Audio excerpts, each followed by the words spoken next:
Hi అండి, good morning. ఇప్పుడైతే మేము హైదరాబాద్ వెళ్తున్నాము. మధ్యలో అయితే ఇక్కడ ఆగి టిఫిన్ అయితే చేస్తున్నాం. నేనైతే కార్లో కూర్చొని తెప్పించుకొని తింటున్నా. ఇంకా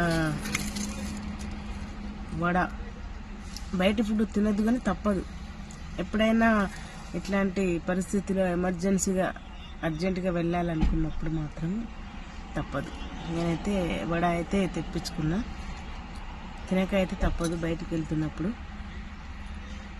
తొందరగా వచ్చాం కదా, ఇంటి నుంచి 6కే బయలుదేరాం. అట్లా బాగుంది.